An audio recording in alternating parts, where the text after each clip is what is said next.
जनता त जनता हो, भगवान के विकास भी नइखे भइल। भगवान से भी, श्री राम से भी उनका प्रेम नहीं खे। जैसे कि घोटालेबाजी, भ्रष्टाचार के वो चरम पे पहुंच चुकल बारन कि भगवान के भी अगर चौतरा बनवावे के बा तो ओहू में उनका दलाली चाहिए। रामपुर नटौली पंचायत में लगभग 4.5 करोड़ के बजट पास भइल बाटे पूरा 5 साल कार्यकाल में। नमस्कार, हम बानी अमरजीत कुमार गिरी। रेवा देखतानी भोजपुरिया झकोरा। भोजपुरिया झकोरा के टीम आज फिर से पहुंचल बा। हम बानी सारण जिला के ईश्वापुर प्रखंड के रामपुर नटौली पंचायत के वार्ड नंबर 5 में। और है ब्रह्म बाबा के स्थान बा। अंकित जी दिखाई, आदमी तो आदमी हो, देवतो मुन ए पंचायत में विकास के इंतजार में बाड़े कि आखिर हमनी के विकास कब होई। ये ब्रह्म बाबा के स्थान बा। ये ब्रह्म बाबा आज तक इंतजार में बानी। 50-100 साल पुराना पीपल के पेड़ बा। ये जी ब्रह्म बाबा बानी। आई ब्रह्म बाबा इंतजार में बानी कि काश हमरो स्थान के पक्का हो जाई, चबूतरा बन जाई, तो छाँव में आके एजी के गरीब, एजी के आसपास के जनता बैठी आए पीपल के छाँव में अपना दुख सुख के बातचीत करी। लेकिन रामपुर नटौली पंचायत के जनता के दुर्भाग्य बा कि एजी के स्थानीय जनप्रतिनिधि के द्वारा जनता त जनता हो, भगवान के विकास भी नइखे भइल। मतलब देख सकतानी कि खौफनाक स्थिति से रामपुर नटौली पंचायत गुजर रहल बा। विकास कहिया होई एकर कौनो पता ठेकान नइखे। हालांकि 5 साल के कार्यकाल मुखिया जी के ख़त्म हो चुकल बा। फिर भी हमनी के हकीकत दिखावे के प्रयास करतनी सन कि मुखिया जी कौन कौन खेला खेलले बानी ये पंचायत में, वो दिखावे के प्रयास करतनी सन। बगल में हमार भैया बैठल बानी, ये पंचायत के निवासी बानी। विथ एविडेंस, माने कि सबूत के साथ यहाँ के बताए कि ये पंचायत में कितना और कौना योजना में कितना रुपया के निकासी हो चुकल बा। मतलब कि टोटली भ्रष्टाचार, टोटली करप्शन विथ एविडेंस आज दिखावे वाला बानी। हमरा दाहिने साइड में बैठल बानी भैया। यहाँ से नाम पूछब, नाम का पड़ी रहो? हमारा नाम पड़ी विकास सिंह सेंगर। विकास सिंह सेंगर हमरा साथ में बानी। अच्छा, हमरा के रुआ बताओ तो रही कि विथ एविडेंस हम बताएब कि कहाँ कितना लाख रुपया के निकासी भइल बा। सबसे पहले चबूतरा के बारे में हमने के बतियावल जाई कि चबूतरा मतलब कि भगवान के स्थान इंतजार में बा विकास के का है। ये पंचायत के मुखिया, वर्तमान मुखिया जो अब कार्यभार ख़त्म हो चुकल बा, वो ये सदी के सबसे भ्रष्ट मुखिया में अगर गिनल जाओ तो भी वो बहुत अच्छा ही कहीं हन। भ्रष्ट मुखिया में सबसे अच्छा कहीं हन। ऐसे कि उनका भगवान से भी, श्री राम से भी उनका प्रेम नहीं खे। जैसे कि घोटालेबाजी, भ्रष्टाचार के वो चरम पे पहुंच चुकल बारन कि भगवान के भी अगर चौतरा बनवावे के बा तो ओहू में उनका दलाली चाहिए। माने भगवान के चौतरा में दलाली चाहिए। बिल्कुल, सरकार के तरफ से जितना भी योजना आला में हर योजना में दलाली चाहिए। ऐसा अभी योजना बा जौन चौतरा पर हमनी बैठल बानी सा कि पिछले 2.5 साल से इंतजार करता बने के रीज़न नहीं खे कि यहाँ पे दलाली नहीं खे हो पावत, जोना के चलते कहल जाता कि अब ये चौतरा ना बनी। काहे ना बनी? तेजा दलाली नहीं खे भइल। माने आसपास के जनता रोक लगावता। हाँ, सच्चाई काम सही होके के चाहिए। एजा काम गलत होत रहे, ईंटा के 2 नंबर के डालल जात रहे, सीमेंट बालू के मात्रा कम रहे, एकरा के सीधे छिछली बनावल जात रहे, मगर एक पर रोक लगावल गई। ओकरा बाद से मुखिया यहाँ के जौन रहनी धनंजय पांडे, वो सबसे भ्रष्टाचार से लिप्त मुखिया में से एक बानी पिछले 20 साल के पंचायत। जिला में उनका यहाँ का नंबर कितना पर रही? जिला में अगर कहल जाओ तो पहिलका नंबर भी आ सकता है इनकर। पहिलका नंबर आ सकता एकदम बिल्कुल भ्रष्टाचार में। चलिए आगे हमरा के एविडेंस के साथ बताई कौना योजना में कितना लाख के निकासी हो चुकल बा। ये योजना मैंने ये पंचायत रामपुर नटौली पंचायत में लगभग 4.5 करोड़ के बजट पास भइल बाटे पूरा 5 साल कार्यकाल में। जिसमें से लगभग 1 करोड़ रुपया के बजट सिर्फ कुआं पर पास भइल बा। पर पूरे पंचायत में जाके घूम के देख ली, कोई भी ऐसा कुआं नहीं खे जहाँ पे एकर काम भइल होके। सिर्फ कागज में काम भइल बा।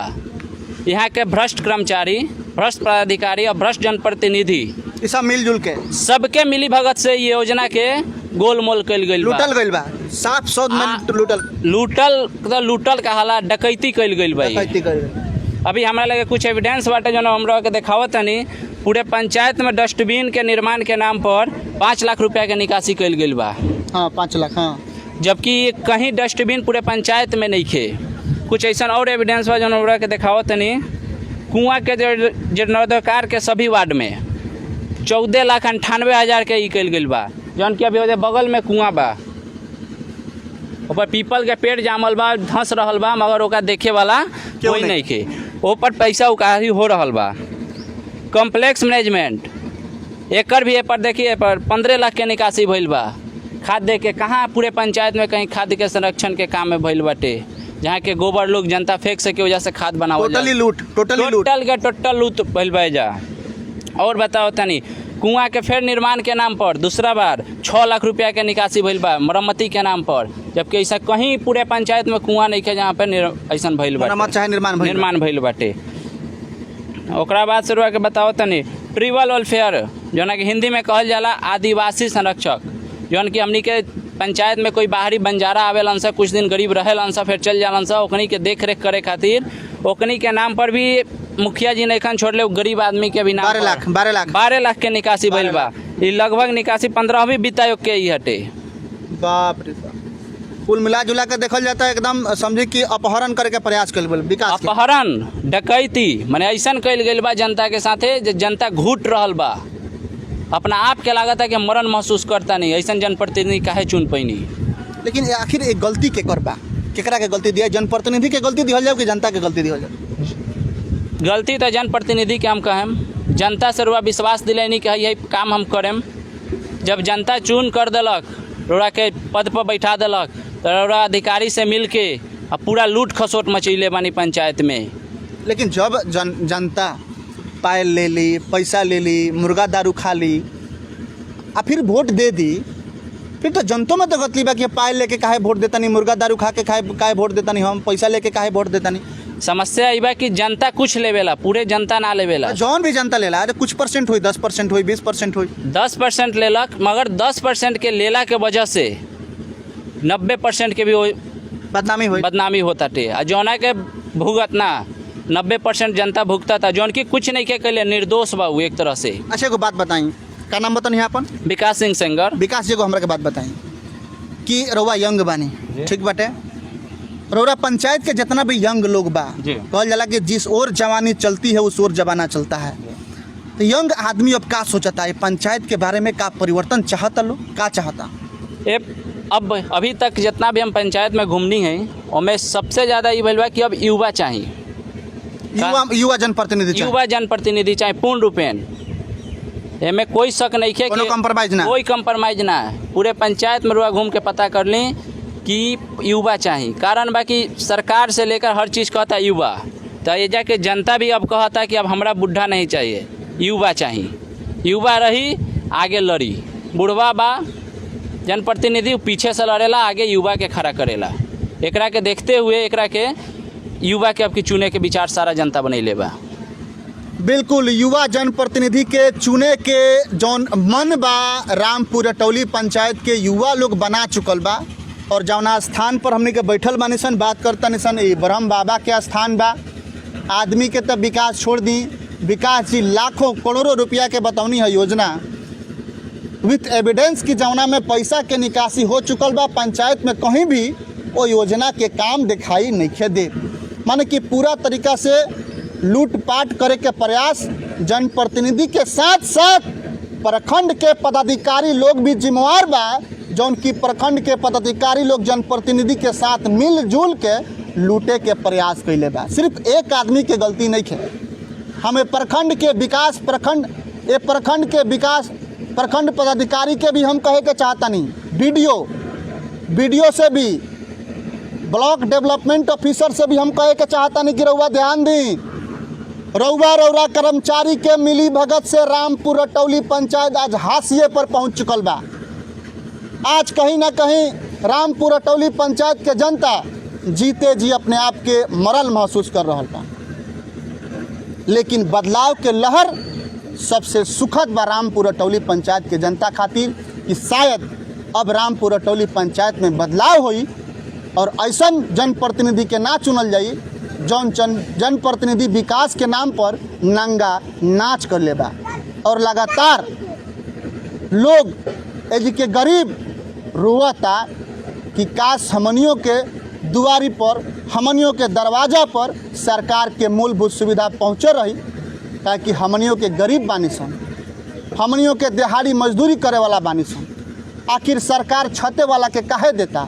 वो गरीब आदमी के मालूम नहीं खे, वो माई के मालूम नहीं खे, वो बाबूजी के मालूम नहीं खे, वो भाई के मालूम नहीं खे, वो चाची के मालूम नहीं खे कि सरकार छत वाला के नहीं खे देत, सरकार गरीबे आदमी के देता है। लेकिन ऐसा नामर्द जनप्रतिनिधि के चलते गरीब आदमी के मूलभूत सुविधा नहीं खे मिलत, बल्कि छत वाला के देवे के प्रयास कल जाता और रुपया पैसा वाला के देवे के प्रयास कल जाता।